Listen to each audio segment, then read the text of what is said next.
Ngayon ibalik natin Ibabalik ko ito. Tingnan natin. Pak.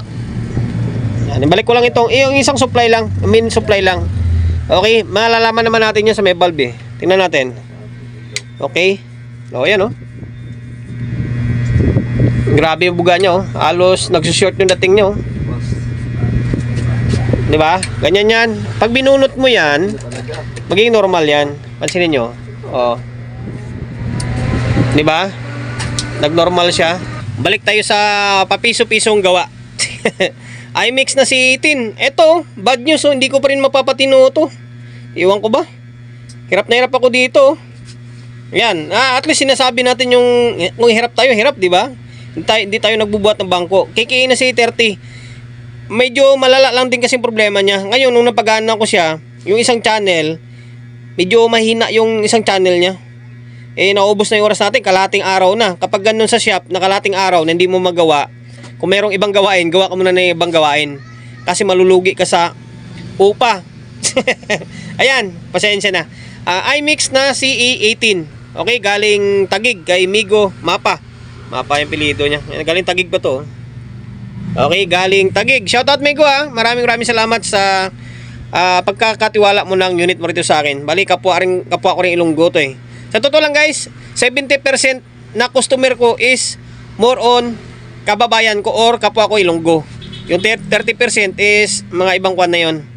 Kaya ang swerte ko na naging Ilonggo ako. Ayan, iMix na si 18 blue or violet ba to? Kasi parang naiba na yung pintura. Inisprayan kasi. Yan, blue panel.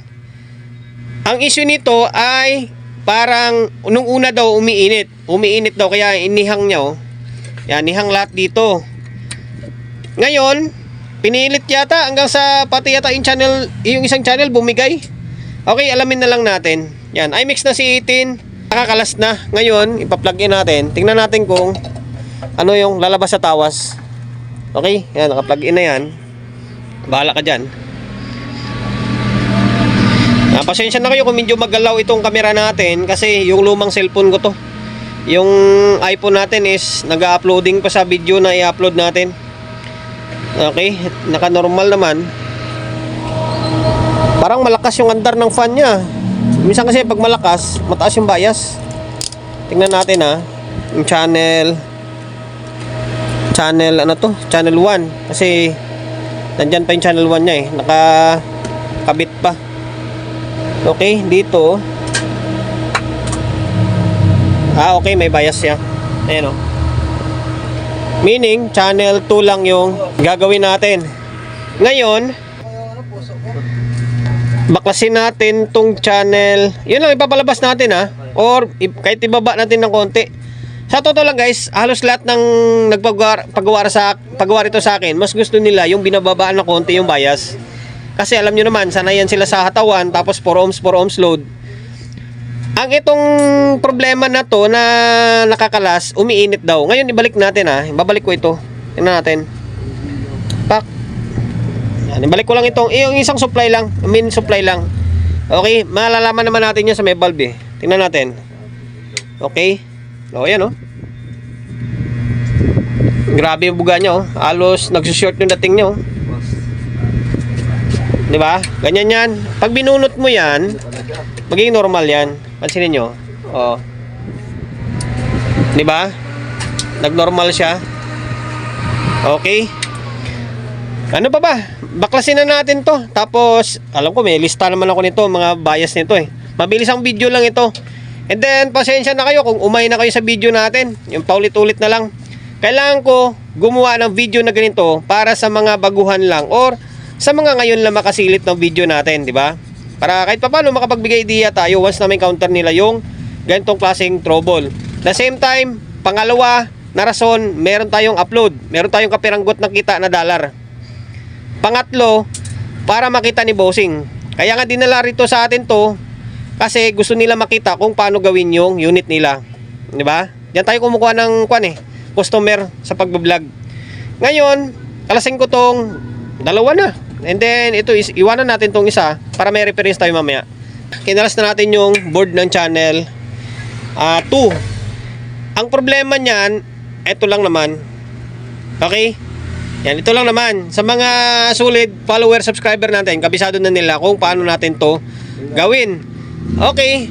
Pero, bago natin to gawin o ipakita sa inyo kung paano ko siya kakalasin, ending papalitan, siyempre, promote muna tayo agad. Kasi hindi tayo nakapag-promote eh. Sa mga hindi pa nakapag-subscribe ng YouTube channel natin, paki-subscribe naman ha. Kasi nga, goal natin ngayong taon is 100k subscriber. Sana mabot ko yun. Sa tulong nyo siyempre. Sa mga hindi pa nakapag-subscribe, subscribe ka, pinutin mo yung bell button sa gilid, select mo yung all. Yan, kapag napindot mo na yan, manonotified ka kapag meron tayong bagong upload na video. Nag-upload tayo ng video, 1 beses, 2 beses kada araw. And then kadalasang ina-upload natin ng video is power amplifier. Yan, kaya sa mga mahilig sa power amplifier o sa amplifier, subscribe ka na. Okay, ayan, proceed tayo. Ito lang yung problema niya, no? Kaya yung ilaw is pumupugak-pugak dahil mataas yung bias niya. Kapag irekta mo ng 220 yan, segundo pa lang, sobrang init na nito.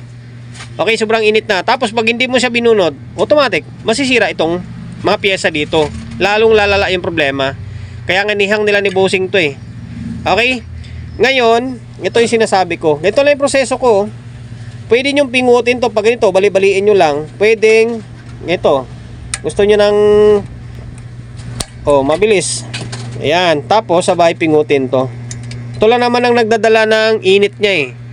Ito tawag dito is trimmer potentiometer. Trim pot. Yan. Tapos yung value nito ay focus. Mag-focus ka. Hindi kasi tayo naka-iPhone ngayon.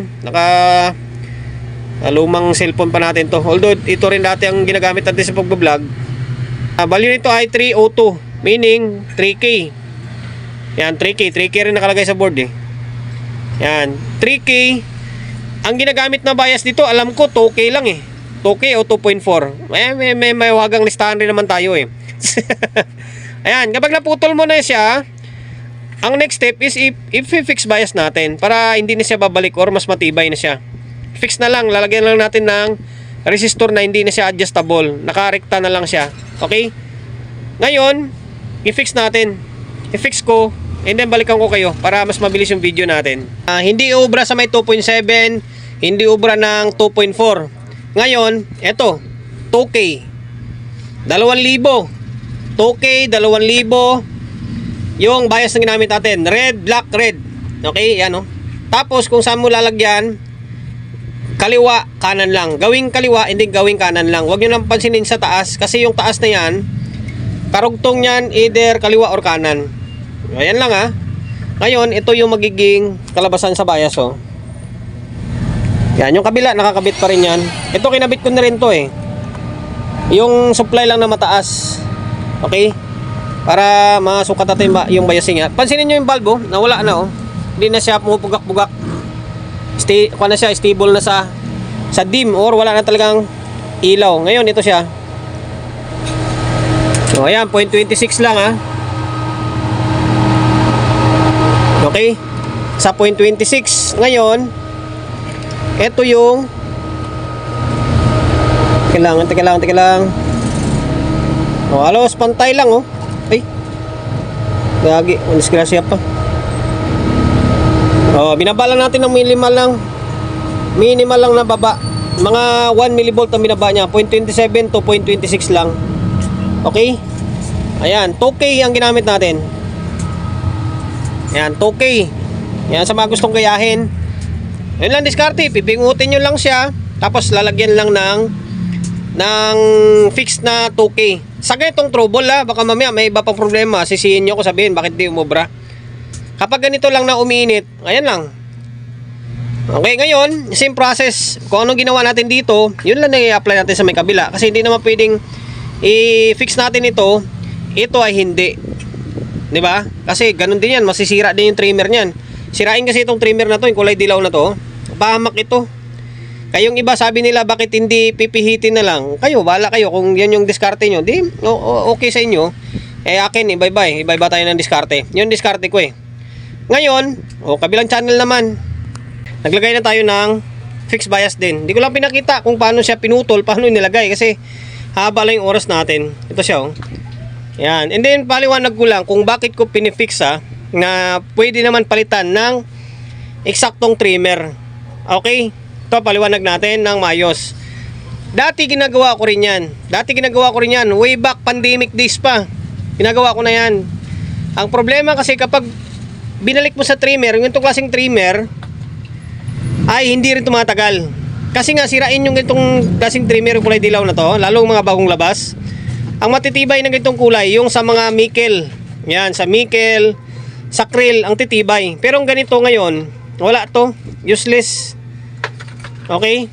Kaya imbis na palit mo dito, kaysa mababakjaban ka, hindi naman matatawag na bakjab yun kasi abutin ng mga tagilang buwan or taon. Ang problema, siyempre masisira ulit.